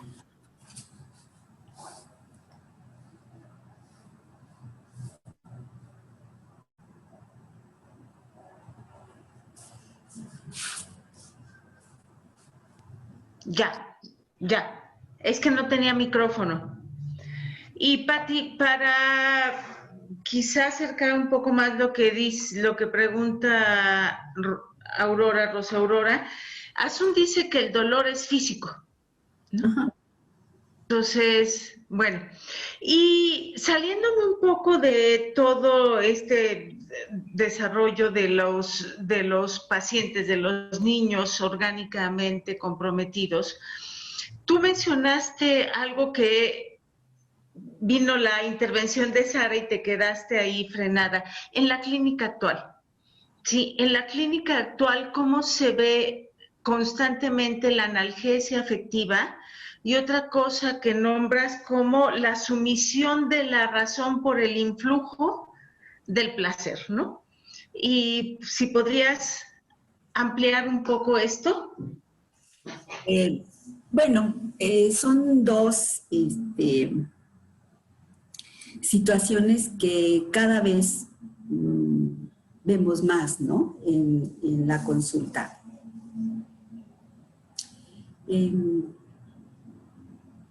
Sujetos, hombres o mujeres, que no pueden parar compulsivamente de buscar gratificaciones o gratificadores, ¿no? O a través de la vía sexual, por ejemplo, con promiscuidad sexual, con comportamientos o recurrencia sexual, o también que consumen, ¿no? Consumen o medicamentos porque los hace sentir de cierta manera o porque permiten no sentir. Entonces, hay dos cuestiones. Una, por ejemplo, que es propia de la neurosis obsesiva, pero que me parece que va un poco más allá, ¿no? La dificultad para reconocer las emociones, incluso porque sabemos que la neurosis obsesiva, el afecto va a destiempo, ¿no? A destiempo, pero llega un momento o en algún punto, pues se cacha, ¿no? Pero, digamos, lleva su ritmo, su paso. No, me refiero a casos donde no pueden descifrar lo que sienten porque no sienten. Y llegan por problemas, incluso hasta porque les parece racionalmente que algo pasa, que o no se pueden vincular, no saben si aman o no aman, si quieren estar o no quieren estar, pero no como preguntas existenciales, no sé si estar o no estar, ¿no? No sé qué pienso y entonces pienso que no sé qué pienso. No saben y no remite a nada eso. Y entonces, en estas subjetividades, pues que en la historia lo que va apareciendo es que hay un otro que acompañó de cierta manera a ese sujeto. Y bueno, yo he visto un par de casos que el tema es que no pueden contactar con las emociones. Y entonces, sí, son sujetos que se desarrollan intelectualmente mucho, ¿no? Son como máquinas de pensar, pero tienen otros síntomas. No solamente es pensar, razonar. No, es que no pueden sentir. Y entonces se recurren, por ejemplo, al cutting. Y hay quienes se enamoran de la navaja. Si tienen una relación, yo diría hasta erótica con la navaja, porque es lo que les permite existir. Y la angustia es porque no sienten y no pueden vincularse. Es muy impresionante. Entonces, bueno, es lo que se va sintiendo y vas como... a ver, me regreso a otro punto. Yo pienso que la semiosis, sí, se estructura durante el narcisismo primario. ¿Por qué? Porque no hay lenguaje en el niño. Entonces, eso que llamamos intuición, ¿no? Y hay clínicos que tienen una intuición bárbara. Bueno, quiere decir que la semiosis es altamente desarrollada, pero como diría Vygotsky, se queda operando de manera oculta, porque no es lenguaje, no son signos lingüísticos, son signos sensibles corporales, ¿no? Y entonces, según lo que al escuchar y lo que va, no es algo que se te ocurre o que de repente sientes, es algo insistente, e insistente, e insistente. Entonces insiste, e insiste, e insiste. Y se da un fenómeno muy interesante, que el paciente, bueno, comienza la sesión a hablar de ciertas cosas y uno anticipa. es impresionante, ¿no? Entonces, me parece que es como la reedición de una hasta casi fusión con el otro, que no son psicóticos, ¿no? Porque no son sujetos psicóticos, pero es como si se refusionaran imaginariamente. Y entonces uno va anticipando lo que viene en la sesión y lo que va a plantear y uno devuelve algo y se sorprende mucho y siguen. Y uno puede no decir nada, pasan 2 sesiones y el sujeto regresa a eso y uno intuyó bien, es decir, uno sintió correctamente. Es muy impresionante eso, ¿no? Es lo que pasa, pues, en la etapa arcaica, ¿no? Pero no son psicóticos. Hay un trastorno ahí, es un déficit primario, pues así. Cuando digo primario me refiero a originario. Entonces, no sé si les han tocado casos así, pero pues es la transferencia lo que va ayudando. Incluso uno, el deseo tiene que ponerlo a jugarse todo el tiempo, que parece que no quiere decir nada eso, hasta parece un cliché. El deseo del analista puesta en juego, no, es el deseo y la relación genuina, ¿no? Sí, porque a veces estos pacientes, bueno, descubren por ahí que hay algo que los hace sentir. Por ejemplo, puede ser la droga, ¿no? Y es bastante frecuente que en periodos de mucho consumo ahí tienen crisis de pánico. Es frecuente también. Entonces, bueno, uno no trabaja el consumo de drogas, sino qué pasó en el contexto. Ahí está lo que demarca el cuerpo, ¿no? Y ahí está la referencia. Entonces uno va demarcando y vuelve. Ahí se queda como una escena coagulada. Entonces uno va imponiéndose durante las sesiones. Es muy interesante en esos casos, ¿no? Hasta que después lo que angustia es que sienten. Y dice uno, bueno, está bien, sintió rico, ¿no? Como decía una niña, un caso de una chiquita de 4 años con masturbación compulsiva. Pero compulsiva desde siempre. Tenía 4 años. Y, bueno, en algún momento ella pudo distinguir cuando estaba angustiada de cuando sentía rico. Por supuesto que trabajamos, ¿no? Mucho en la sesión íbamos trabajando. Y en alguna ocasión la mamá, después de un tiempo, la encontró masturbándose. Y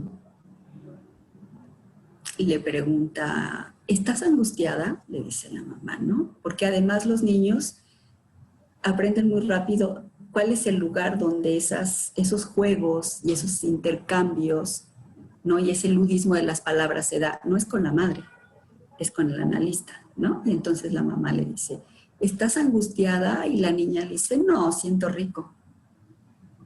Entonces, bueno, ya había establecido una diferencia, bueno, importante, ¿no? El lenguaje comenzó a estructurarse mejor y demás. Pero sí, para no perderme más, insisto en que estos casos con pacientes orgánicamente comprometidos son incluso hasta más fáciles en ese sentido.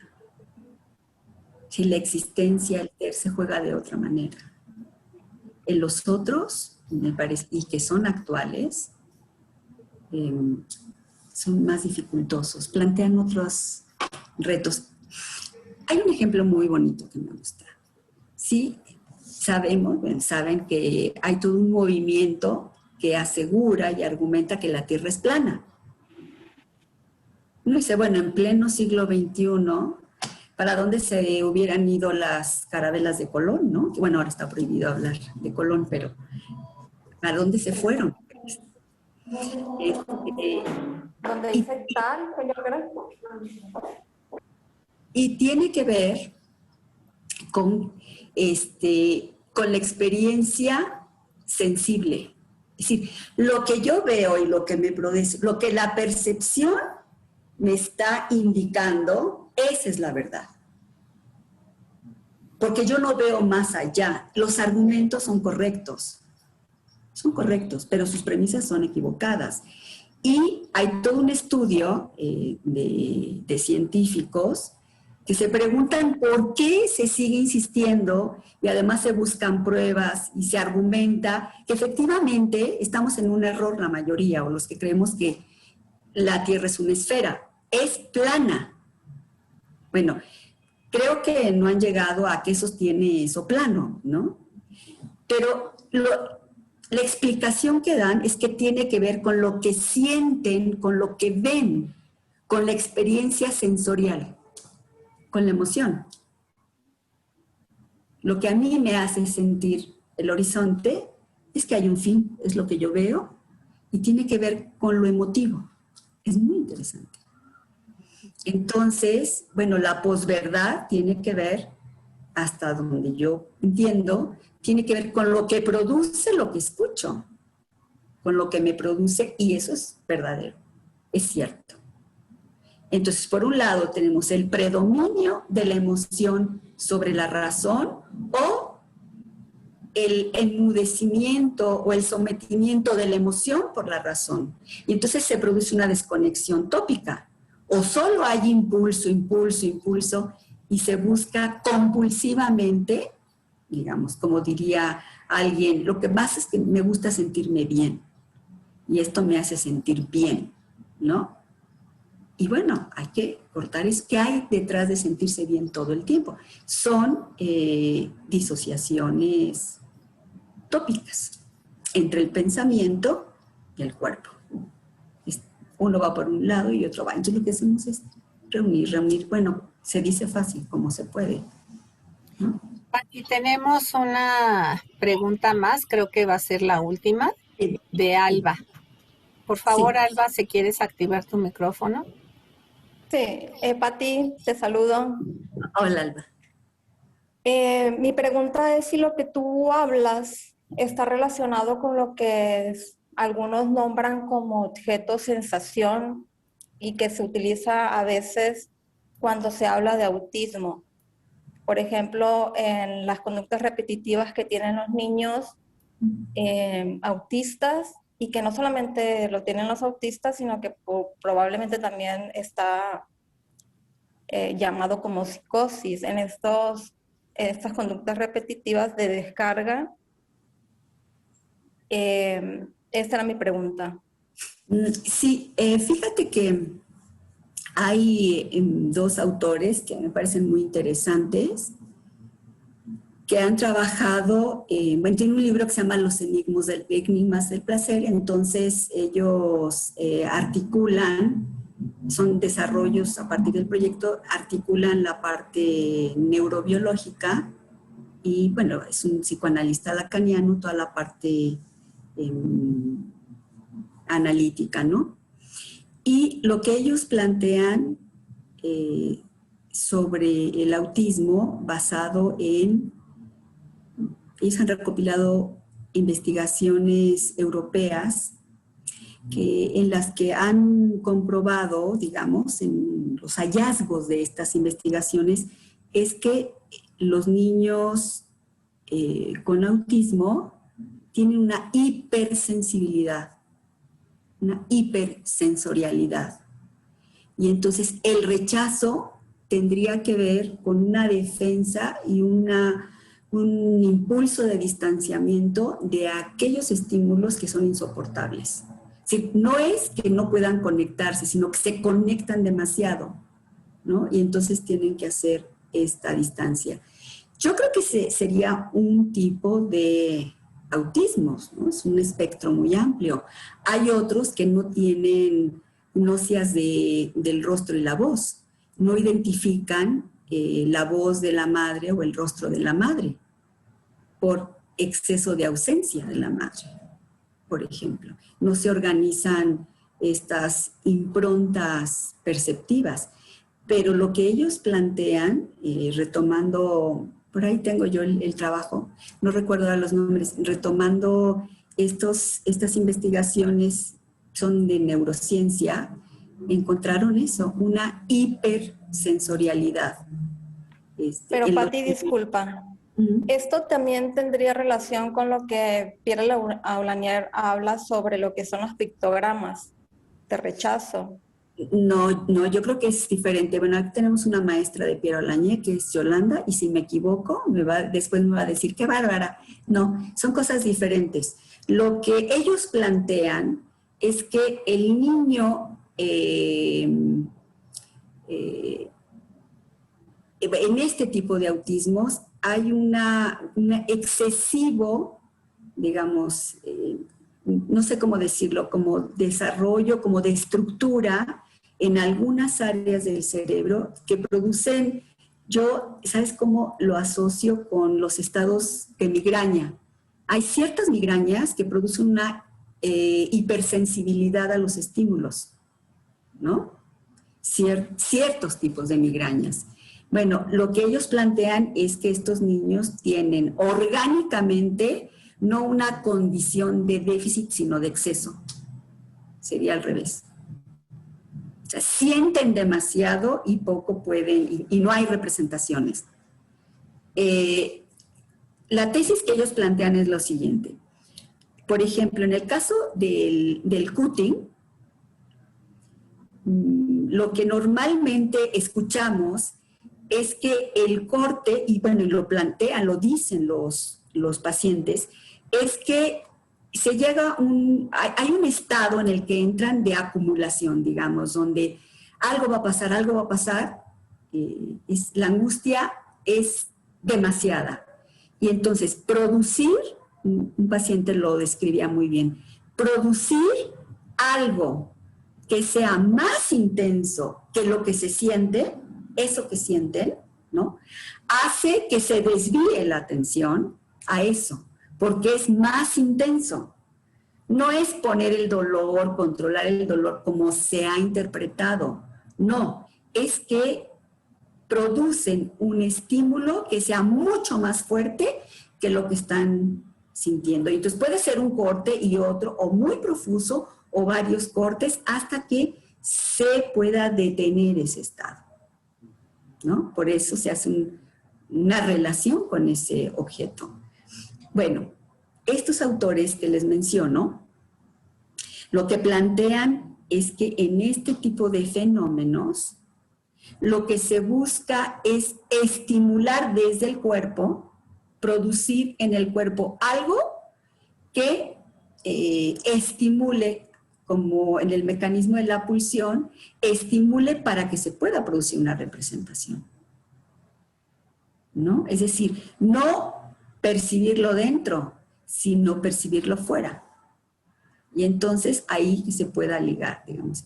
Pero ahí habría una falta de representación porque no se puede ligar, ¿no? O no hay representación tal cual.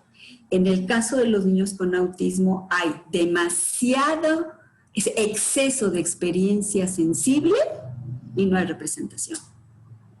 O no alcanzan las representaciones, tal cual, hay un desequilibrio, es excesivo.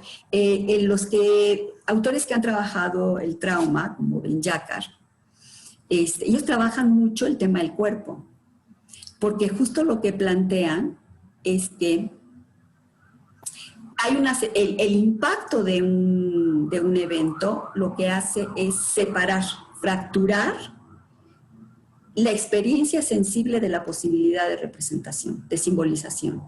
Y entonces se queda escindido, el cuerpo se queda recibiendo eso y no puede aportar el apronte afectivo para que se pueda elaborar la experiencia, porque es excesiva, digamos, es traumática. Deviene traumática. En el caso del autismo sería, en este tipo de autismos, sería semejante. Hay demasiado experiencia corporal, o demasiada corporalidad excesiva con respecto a la, lo voy a decir así, capacidad de representación. Nada más para completar, y en lo originario, Pati, no, lo originario es una forma de representar. Exactamente. Exacto. Gracias, Marcia. Oigan, ya estamos en tiempo, entonces gracias a todos por sus participaciones y le doy la palabra a Olga, presidenta del taller, para que nos haga favor de despedir la sesión. No se te oye. Gracias. Pati, muchísimas gracias por aceptar la invitación, por compartir todo esto que has trabajado, que creo que nos deja muchísimas líneas de pensamiento. Ojalá todos tengan ahí cosas que reflexionar y que propicie quizá otro encuentro, quizá cosas que podamos seguir trabajando, porque apenas está esbozado todo lo que has trabajado, ¿no, Pati? Apenas, creo que tenemos para mucho. De verdad, muchas gracias, ¿sí?, de estar aquí. Y a todos ustedes por una tarde de viernes, dedicarle 2 horas a trabajar con nosotros. Y les anticipamos que en un mes, el 19 de marzo, tendremos a Lucy Blanco presentándonos algo que tituló Deseo e Interpelación, una historia interminable. Sí, estaremos en la misma dinámica y bueno, esperamos contar con su presencia el próximo mes. Muchas gracias a todos, que estén muy bien. Gracias, muchas gracias. Muchas gracias.